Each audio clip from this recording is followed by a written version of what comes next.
Hello friend, नमस्कार। मैं दिनेश शर्मा। आज आपको केंद्र के दोष के विषय में मैं दूसरा वीडियो बना रहा हूँ। इसके पहले भी शायद मैंने एक वीडियो बना रखा है। तो केंद्र के दोष को समझने के लिए लघु पाराशरी की सरल सी व्याख्या है। और केंद्र के दोष हम ऐसे बिल्कुल नहीं समझ सकते जब तक कि हमको कोई उदाहरण से ना बता दे, एग्जाम्पल से ना बता दे, कुंडली में लगा के ना बता दे। ठीक है। तो आप सभी जानते होगे, सुनते भी होगे कि केंद्र का दोष लग गया। ठीक है। तो केंद्र का दोष क्या होता है वो जानते हैं। इसके पहले ही मेरा कॉन्टैक्ट नंबर है, संपर्क करने के लिए आप नंबर नोट कर सकते हैं। केंद्र का दोष कैसे होगा इसके विषय में सीधे हम एक कुंडली से आपको एनालिसिस कराएंगे और इसके बाद एक उदाहरण भी बता देंगे। और बहुत जल्दी पहले तो ये बता देंगे कि कौन सी कुंडलियों में, लग्न में केंद्र का दोष लगेगा। जैसे मेष लगन की कुंडली है तो मेष लगन की कुंडली में केंद्र का दोष किसे लगेगा? चंद्रमा को लगेगा। चंद्रमा को सबसे कम केंद्र का दोष लगता है। ठीक है। और किसे दोष लगेगा? शुक्र को सबसे ज्यादा केंद्र का दोष लगता है। भले ही यह शुक्र उच्च का हो मेष लगन की कुंडली में, लेकिन केंद्र का दोष लगेगा। और जब केंद्र का दोष लगेगा तो क्या होगा? ग्रहों के अनुसार, जहाँ के भाव के मालिक है ग्रह जिसके साथ बैठे हैं, उनके अनुरूप कुछ ना कुछ पॉजिटिव नेगेटिव चीज़ें होती है जो आपको लगेगा केंद्र का दोष हो गया। केंद्र का दोष हो रहा है, पॉजिटिव चीज़ तो नहीं होगी, दोष है, नेगेटिव चीज़ होगी। आपको लगेगा अरे मेरा शुक्र तो उच्च का है, इसके बाद भी मुझे ये तकलीफ हो गई। मान के चलो मेष लगन की कुंडली है और मेष लगन की कुंडली में शुक्र महाराज कहाँ उच्च के होंगे देखते हैं। यहाँ उच्च के हो गए। ठीक है।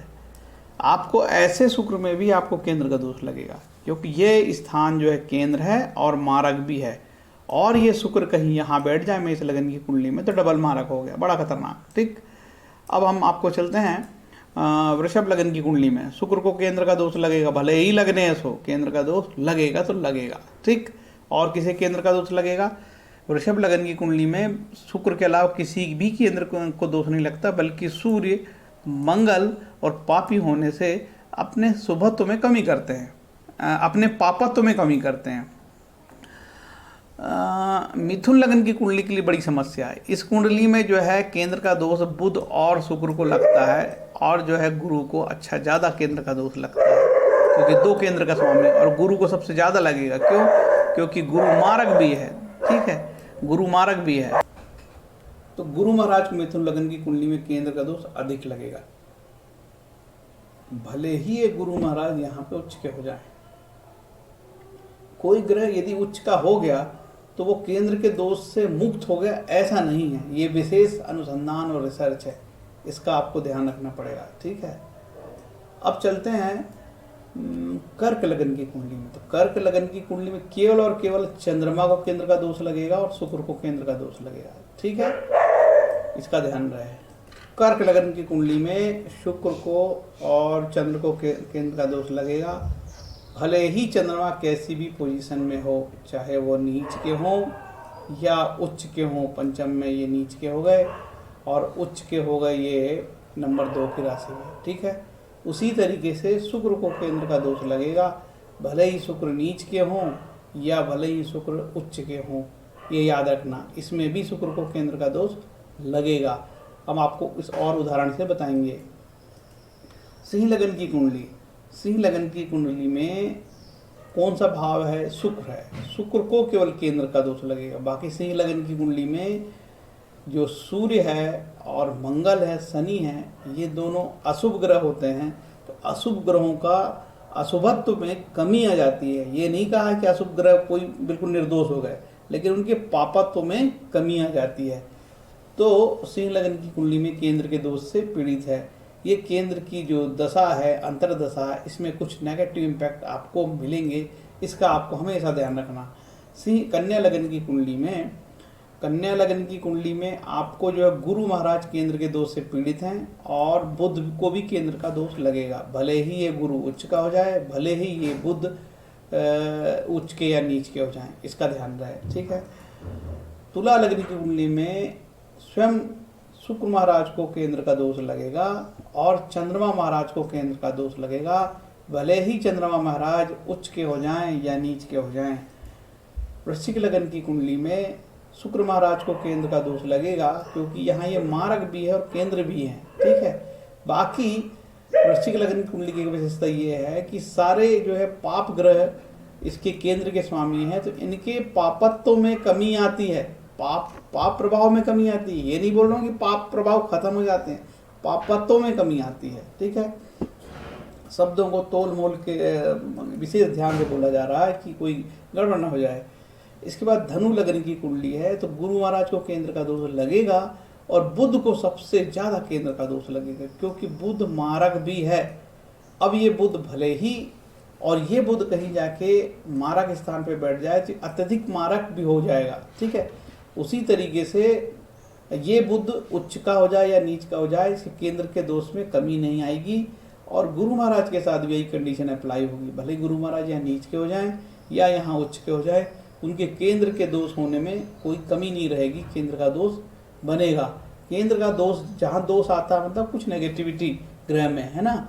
उसी तरीके से मकर लगन की कुंडली में चंद्रमा को केंद्र का दोष लगेगा। चंद्रमा केंद्र से भी दोषी है और जो है मारक भी है। और यदि ये चंद्रमा कहीं अपने से यहाँ धन स्थान पे बैठ गए तो ये डबल मारक हो गए और काफ़ी खतरनाक हो सकते हैं। ठीक है, बाकी शुक्र को भी केंद्र का दोष यहाँ पे लगेगा। ये शुक्र निर्दोष नहीं है, शुक्र को केंद्र का दोष लगेगा। और शुक्र भले ही उच्च के हों या नीच के, इनकी दशा अंतर्दशा में जातक को कुछ ना कुछ हानि हो सकती है, इसका ध्यान रहे।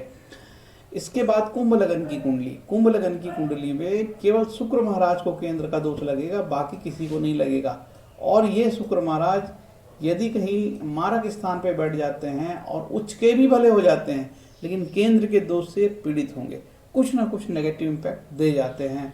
ठीक है, और तो और मीन लगन की कुंडली, मीन लगन की कुंडली में सबसे ज़्यादा केंद्र का दोष बुध को लगेगा। भले ही यहाँ बुध ऐसे उच्च के बैठे हो लेकिन केंद्र का दोष लगेगा, भले ही यहाँ केंद्र में बैठे हो बुध लेकिन केंद्र का दोष लगेगा। और यदि बुध यहाँ मारक स्थान पे बैठ गए तो बुध होगा डबल मारक, और ये काफ़ी खतरनाक स्थिति बन सकती है। तो ये मैंने आपको बताया मेष से मीन तक क्या होता है केंद्र के दोष। अब हम जानेंगे कि किसी जातक की कुंडली में कैसे काम करता है। हमने एक जातक की कुंडली का हमने प्राप्त करी और हमने ये देखा कि ये जो जातक की जो दशा चल रही थी, बुध में राहु, देखिए बुध कहाँ बैठा है, इसकी कर्क लगन की कुंडली है। तो क्या बनेगा कर्क लगन की कुंडली में? कर्क लगन की कुंडली में चंद्रमा को केंद्र का दोष लगेगा और शुक्र का दोष लगेगा, शुक्र को केंद्र का दोष लगेगा। आप कहोगे साहब शुक्र तो मेरा उच्च का हो गया और चंद्रमा भी शुक्र के साथ हो गया, योगकारी हो गया। ठीक है साहब, योगकारी हो गए, अच्छे भाव में बैठा, ये भी ठीक है, अच्छे भाव में बैठे।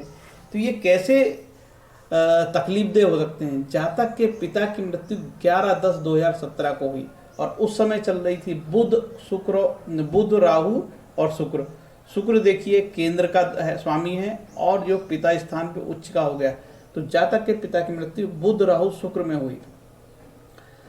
शुक्र ने उच्च का होने के बाद भी और अपने स्थान में पिता स्थान पे मृत्यु कारित किया, पिता स्थान का मालिक है। तो किस तरीके से केंद्र के दोष काम करते हैं, लोगों को लगेगा कि शुक्र तो इसका उच्च का बहुत अच्छे फल देगा और शुक्र मारक भी नहीं है। वही सूर्य को मारक मान सकते हैं लोग, शनि को मारक मान सकते हैं, लेकिन शुक्र ने मारक का रोल निभाया। तो ये ज्योतिष की एक विशेषता है और केंद्र दोष की विशेषता है। इसका आपको ध्यान रखना पड़ेगा कि कैसे ये मारक बनते हैं ग्रह समय आने पे। ठीक है, तो ये केंद्र के दोष का उदाहरण सहित हमने आपको बताया है। ठीक है, जब तक। और दूसरी चीज आपको एक खास बात मैं बता दूं, ग्रहों की जो प्रत्यंतर दशा है, दशा अंतरदशा और प्रत्यंतर दशा, तो महादशा अंतरदशा प्रत्यंतर दशा ही एक्टिवेट होके मुख्य रोल निभाती है। तो प्रत्यंतर का स्वामी ये बड़ा इंपॉर्टेंट हो जाता है और कभी बहुत संकट में होता है जातक, तो हम उसको बताते हैं कि यार आप प्रत्यंतर दशा से रिलेटेड स्वामी की आराधना करो और उसके उपाय करो तो आपको काफ़ी रिलैक्स और लाभ होगा। ये हमारे अनुभव से ये बात आई है। तो उम्मीद है कि ये जो केंद्र के दोष वाला जो टेबा है आपको पसंद आया होगा। अच्छा, केंद्र के दोष में एक और चीज़ मैं बता दूं, केंद्र का दोष सबसे पहले किसको लगेगा? केंद्र का दोष लगता है, सबसे पहले लगेगा केंद्र का दोष 10वें स्थान को भी केंद्र का दोष ज़्यादा लगता है। ठीक है, और यदि वो मारक हो गया तो उसको केंद्र का दोष ज़्यादा लगेगा। तो ये रही भैया केंद्राधिपति दोष का, जो बार बार एस्ट्रोलॉजर अपनी बोलचाल में, अपनी टर्मिनोलॉजी में यूज़ करता है कि इसको केंद्र का दोष लगेगा।